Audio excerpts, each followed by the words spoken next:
Хотгдүгэн их сургууль. Сайн байцгаана уу хүүхдүүд.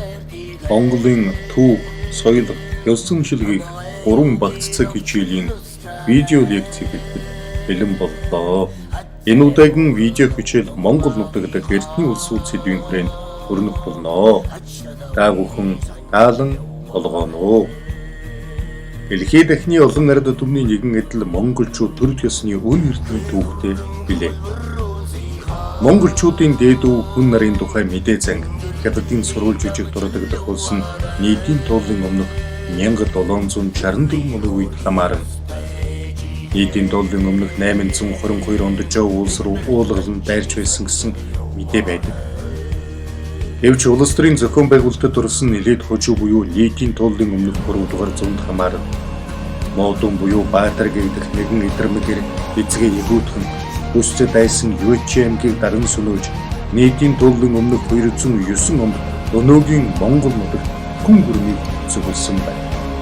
Улсаа зүүн, баруун, төв гэх 3 хэсэгт хуваахын зэрэгцээ 24 төмтийг бий болгожээ. Өөрийгөө Чинлэ, Гүтүү, Шануу гэж өргөсөн ба улсын чухал асуудлыг гагцахаар эзэн мэдэж шийдвэрлэгч 24 төмтийг толгойсон ноёдын ийлэлдээс сонсгол авав. Үүний засаг заскарын үед хүн улсын хил хязгаар асар ихээр дэлгэрсэн байна. Тухайлбал нийтийн туулын өмнөх 250-аас 204 онуудад ордост байрлах Тангад угсааны Луи Фан Баян аймгийг дагуулсан бол нийтийн туулын өмнөх 203-аас 201 онуудад хойд баруун хойд зүг Улаан эзлэх банк хийжээ. Нийтийн туулын өмнөх 200 онд хан улсын нутаг руу 250 км цөмөрч Шансын мужийн Шанаан хот хүртэл уулгалж байлаа. Баядан уулын бэлдэр ших Датун хотын орчим 400 мянган зэрэгтэй Модон хан улсын Юбан хааныг хүсэлж Хилийн гэрээ тогтоосон байна. Шануу Модон улсаа 35 жил захираад нийтийн туулын өмнөх 174 онд мөн хүрчээ. Түүний орыг Хүү, Гию, Лаушин оны цомтойгоор залгасан байна. Бид тэнгэр уул хүртлэх бүхэл иргэдийг номготов. Тэд тань дагаар осноо даруй хүлээж алтан элд үдсгэлэнд гүн жилгээснийг авчирлаа.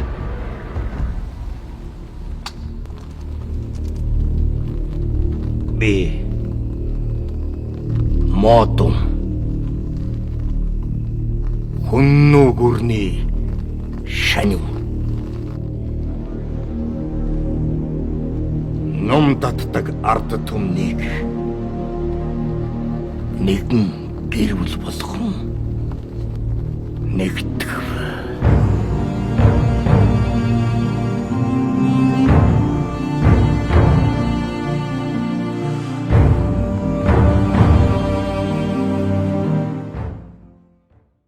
Нэгэн үе хүчирхэгжин өмнөд эдгээдэд Түмэн газрын цагаан хэрэг, зүүн эдгээдэд Гуйлан улс, бүрэн эдгээдэд Туркестан, хойд эдгээдэд Байгал нуур хүрсэн өргөн удам нутаг дэвсгэрт оршин байсан хүн нар дотоодын самуу, суурин иргэдийн башир залхинд автан өмнөд Умард гэсэн 2 хэсэгт хуваагдсан нийтийн туулын 93 онд Баян талын тулаанаар хан улс Сүмб аймгийн хамтарсан цэргийн хүчинд цогцолтон мөгчээ. Хүн нар Монгол нутагт хамгийн анхны улс байсан төдийг 400 орчим жилийн туршид улс төрийн хувьд бүс нутагта тэргүүлэх байр суурьтай явж иржээ. Хүн нарын залгаагаар Дүү Азад бий болсон өөр нэг бүрдэл нь Сүмб нар байлаа. Өмнөх хүн нарын нэгэн адил Лууд хотоос улсаа заслан удирдахын зэрэгцээ зарим үед Хянганы цаадах нутгаас чиглүүлэх болсон байдаг. Ихэнхдээ Тархаа Бутархаа аймагуудын холбооны шинжтэй байсан боловч нийтийн туулын 156-аас 181 онуудад улсыг удирдсан Таньсын ухаан үед нэн хүчирхэгжиж зарим талаар улсын шинжийг олсон байна. Тэрээр дархан уулын Чачавуу голын эрэгт тэргүүн балагдаад цогцолж зүүнээс баруун хүртэл 4800 км, өмнөөс Умард хүртэл 2800 км хүрсэн өргөн уудам нутгийг захирч байлаа. Гэвч Таньсын ухааг мөн хөрсний сүүлээр эрх мэдлийн төлөөх тэмцээн ширвсж 235 онд Кибинийн хаан Цав Вэй улсын заншлаач Хан Лүнг гэж алуулснаар улс мөксөн байна. Хэдийгээр Монгол газраа мөксөн боловч Сүмб улсын үлдмэр 6 дугаар зууны хүртэл төв зүүн хойд Азад ямар нэгэн хэмжээгээр улс төрийн нөлөөлөл үзүүлсээр байжээ. Сүмбэр нарын дараачаар бий болсон өөр нэг улс нь Нэрвэн болно. Өмнөх хоёр улсаас ялгаатай нь язгуурын Монгол улс юм. Топовын улсуудад түшмэглэн явах Буурай аймаг, Чарууга, Тунуугу, Бати нарын үед хүчрхэгжих өнгө аяс орсон байна. Улмаар Шээлүн хааны үед хүчрхэгжлийнхэн оргилд хүрчээ. Улсын дотоодод олон тооны шинжилэл хийхин зэрэгцээ өмнөд эдгээдэд Вэ улс руу уулгалан довтлох болжээ. Шээлүн 410 онд бий барсан бөгөөд Дадан хааны үед Нэрвэн улс дахин хүчрхэгжих өнгө аяс орсон байна.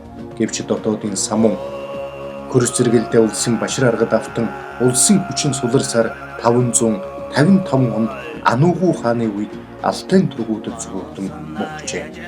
Нэрвэнд нийтдээ 23 хаан төр барьсан бөгөөд гөрмөл гизэг тавьж бурхны шашин дурхын зэрэгцээ Монголын төр ёсны түүхэнд анх удаа хагаан цувыг хэрэгжилжээ.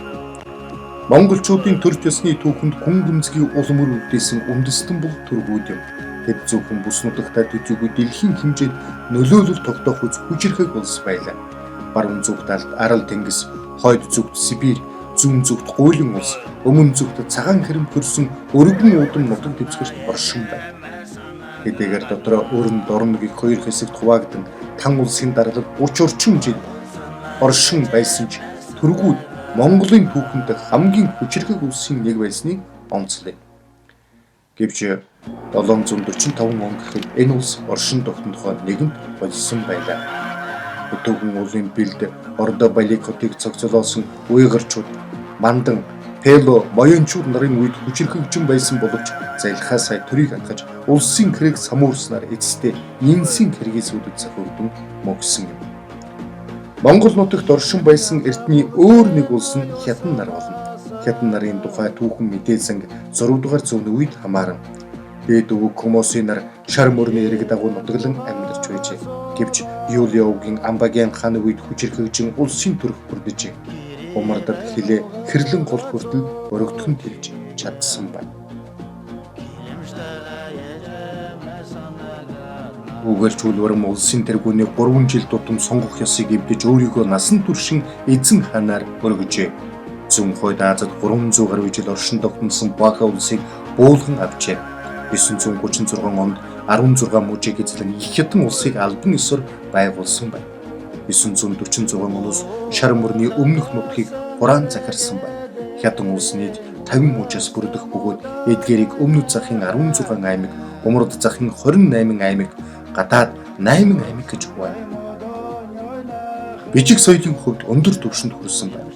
1460 тэмдэгтээс бүрдэх их бичгийн сацуу 350 тэмдэгт бүхий бага бичиг хэрэглэнэ. Хятад улс нийт 5 нийслэл, 6 жов, 150 бэхэл тод, 200 сян, 50000 аймаг, 60 түшмэг улсыг захирч байна. Улсын хүн ам 16 сая хүрч байжээ. Гэвч улсын хүчин чадал аажмаар буурч сүм улс, зөрчид угсааны алдан улсын хамтарсан цэргийн хүчин цохигдсон 1125 онд мөхжээ. Энэ удаагийн видео хичээл үүгээр жаргаж байна. Анхааран төлөвлөсөн та бүгдэд баярлалаа.